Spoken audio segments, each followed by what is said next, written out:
آج ہم بات کرنے جا رہے ہیں الحج پر۔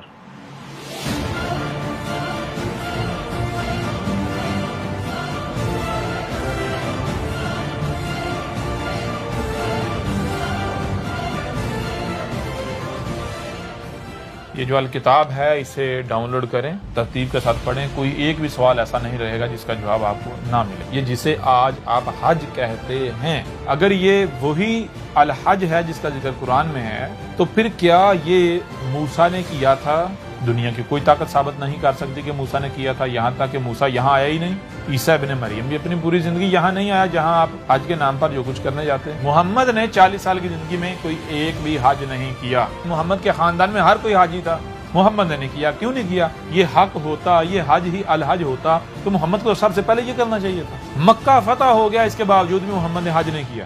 یہ کہاں سے آیا، کہاں سے گڑا گیا؟ جنہیں آپ آج ہندو کہتے ہیں اور یہ جسے آپ اپنا مکہ کہتے ہیں، حج کہتے ہیں، یہ حج کون کرتا تھا؟ یہ جو انڈیا اور جنہیں آپ ہندو کہتے ہیں یہ کرتے ہیں۔ محمد نے کہا تھا کہ یہ جو تم اپنے ہمسائے کے ساتھ ظلم کرتے ہو، زیادتی کرتے ہو، آپس میں کوئی اتفاق نہیں ہے، کوئی اتحاد نہیں ہے، جانوروں کے ساتھ ظلم و زیادتی کرتے ہو، ان کے حقوق کا خیال نہیں رکھتے، چوریاں کرتے ہو، ڈاکے کرتے ہو، حق مارتے ہو، لوٹتے ہو، فساد مچاتے ہو، سب کچھ کرتے ہو، اور پھر سال کے بعد تمام جرائم کرنے کے بعد سال بعد تم خرچہ کر کے اپنی ٹانگیں گھسا کر یہاں آ جاتے ہو معافیاں مانگنے؟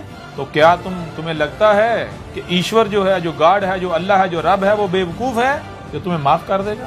بالکل ایسے ہی اس وقت کے جو مشرکین تھے، جو ابو جہل تھا، تو کیا کہتے ہیں؟ ابو جہل نے کیا کہا؟ انہوں نے کیا مشرکین نے کہا؟ ان جاہلوں نے کیا؟ انہوں نے کہا کہ یہ محمد جو ہے اس نے پہلے تو چلو سمجھ آتا ہے یہ جو انسانوں میں سے ہم نے غلام نے، یہ بھی ہماری طرح انسان ہے، یہ تو سمجھ آتا ہے بھائی، ان کو ہمارے برابر کھڑا کیا، ہمیں ماننا پڑا، لیکن اب تو یہ کہتا ہے کہ یہ گدھے، یہ گھوڑے، یہ کتے، یہ اونٹ، یہ خچر، یہ بھی تمہارے برابر، ان کی بھی دو پر چھاؤں کا خیال رکھو، ان کے کھانے کا خیال رکھو، ان کے اوپر ان کی استطاعت سے بڑھ کر بوجھ نہ لا دو، ان کو کاٹنا نہیں۔ تو مجھے یہ بتاؤ، جو جانوروں کے حقوق کی بات کرے وہ یہ کہہ سکتا ہے کہ جانوروں کو قتل کرو، ان کو کاٹو، ان کے گلے کاٹو؟ کہہ سکتا ہے؟ آخر وہ کیا وجہ ہے، آیا وہ کیا وجہ ہے جس وجہ سے یہ بنیادی انسانی حقوق کا ڈنڈورا پیٹا جاتا ہے اور جانور جو ہیں ان کو بالکل نظر انداز کر دیا جاتا ہے، ان کے حقوق کی بات نہیں کی جاتی، ان کو مارو کاٹو جو چاہے کرو؟ جب غور کیا جائے تو پتہ چلتا ہے وجہ کیا ہے۔ وجہ یہ ہے کہ جناب فیلنگز،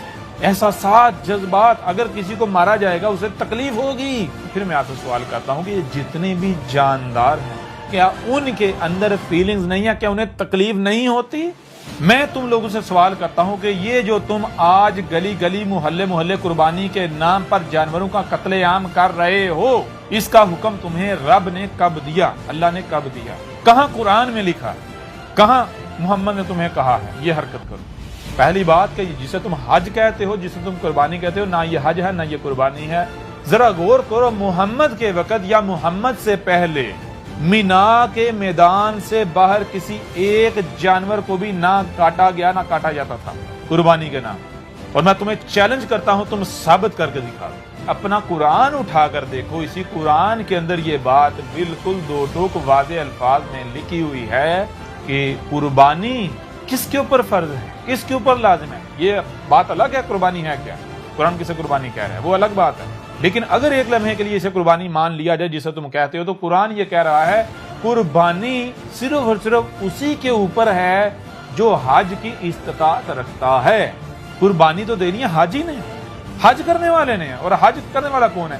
جس میں استطاعت ہے حج کی، اور حج کی استطاعت رکھنے والا کون ہے؟ وہ بھی بات کی بات ہے کہ قرآن کسے کہہ رہا ہے، لیکن ایک لمحے کے لیے اگر یہ مان بھی لیا جائے کہ یہی حج ہے اور حج کی استطاعت رکھنے والے وہ ہیں جو وہاں جاتے ہیں، پورا قرآن اٹھا کے دیکھ لو، اپنی روایات کو اٹھا کے دیکھ لو، تم یہ بات ثابت نہیں کر پاؤ گے جو کچھ تم کر رہے ہو۔ قربانی صرف اور صرف جو حج کرنے والا ہے اس نے دینی ہے، نہ کہ اس نے جو حج نہیں کر رہا۔ تو یہ جو تم قربانی کے نام پر گلی گلی محلے محلے جانوروں کا قتل عام کر رہے ہو، ظلم عظیم کر رہے ہو، بتاؤ ذرا یہ کس قرآن میں کہاں لکھا ہوا ہے؟ کہاں لکھا ہوا ہے؟ آؤ ذرا میدان میں ثابت کرو کہ الحج کا مقصد کیا ہے۔ مقصد ہے، منزل ہے عید الاضحیٰ۔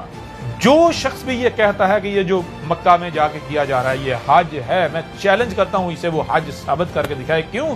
کیونکہ حج کی منزل کیا ہے؟ عید الاضحیٰ۔